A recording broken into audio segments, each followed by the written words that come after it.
Now, every week, either Richard or I drive a preposterously fast car around our track. But when it came to making this week's film, there was a problem. Neither of us was available. I'd hurt my neck in the lorry crash, and Richard was busy selling fish at Morrison's. Which meant, for the first time ever, Captain Slow went out there. God help us.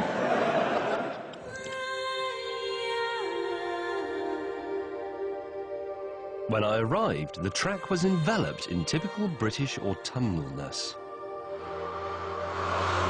Right, here we go, Top Gear test track, my patch for the day. Now, I've been very, very insistent with the office. I don't want to find some look-at-me two-door Italian supercar with a 250 miles per hour speedo and a £250,000 price tag or any of that sort of rubbish. I want to drive something more like, well, to be honest, some... Oh, cock. Surely not. Well, since the choice is testing this or the Panda, I suppose it'd better be this, which is a Pagani Zonda. And not just any old Zonda at that. That is the Zonda F Roadster. And in the already insane world of Pagani, this one has its own special padded cell. Regular car, 555 horsepower. This one, 650. Let's try it out. This may be my first Zonda, but it happens to be the fastest one we've ever tested. But the acceleration is so brutal. I think my eyes have moved around the side of my head like a pigeon's. I think I know what to do at this point.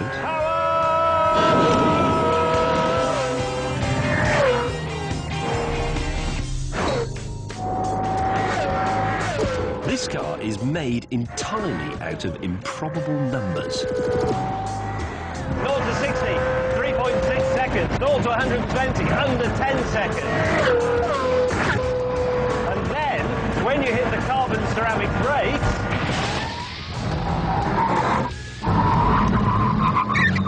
125 miles per hour to 0 in 4.4 seconds. And my eyeballs are back in the correct position on the front of my face. There is, though, one other number that dwarfs all of these, and it's the F Roadster's price. It's £825,000. Top Gear, bringing you Credit Crunch news on the hour.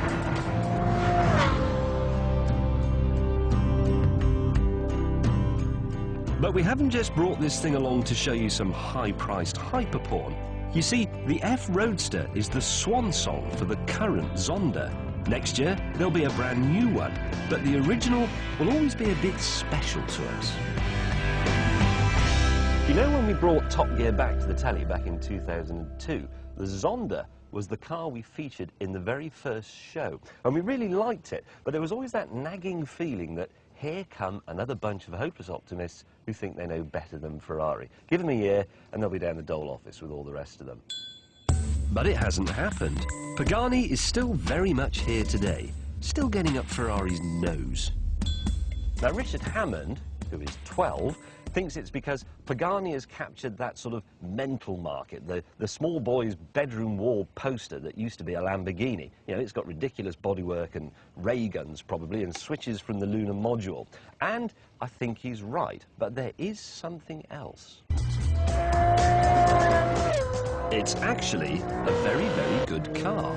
See, the entire shell is made out of carbon fibre, naked carbon fibre.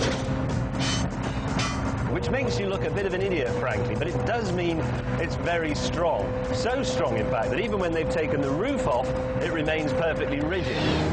In fact, the construction's so clever that it hasn't gained any weight in becoming a convertible. And that's a rare thing. So you see, the Pagani engineers, they do know what they're doing. Which means we've come to that point in the film where I have to go fast, round a corner, to prove it. Turn it in.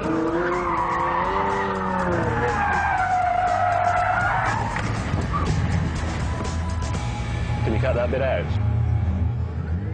With a bit of practice, though, I did get the hang of it. Tap of brakes, turn in. You see?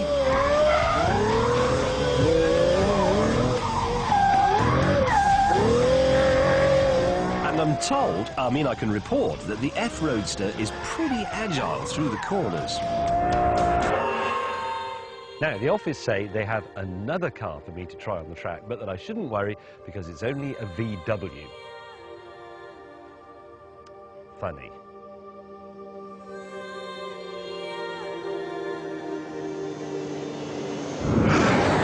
The Bugatti Veyron, finally on our track, and I'm going to put it straight to work. I believe the done thing at this point is to have a drag race, so if nobody objects, we'll have one with these two.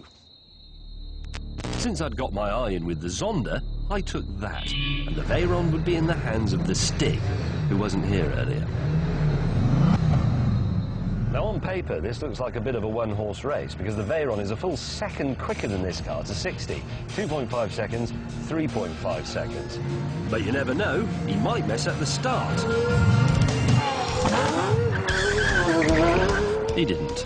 Crikey!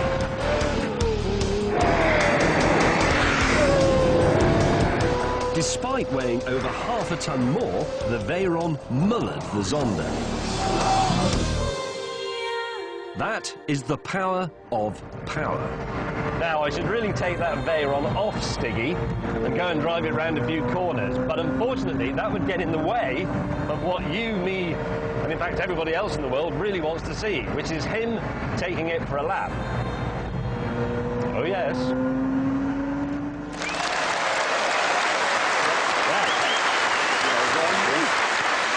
I wasn't kidding there, I do actually mean it. Later on in the show, after a wait of 2 years, yeah, we are going to find out how fast the most powerful car in the world goes round our track. It is going to be quite a moment, because it's going to be up here somewhere.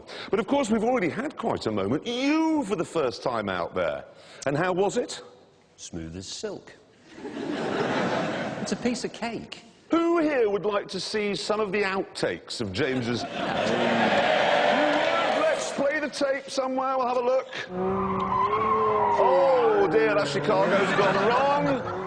And here we go again, gone wrong. And here we go again, it has gone wrong.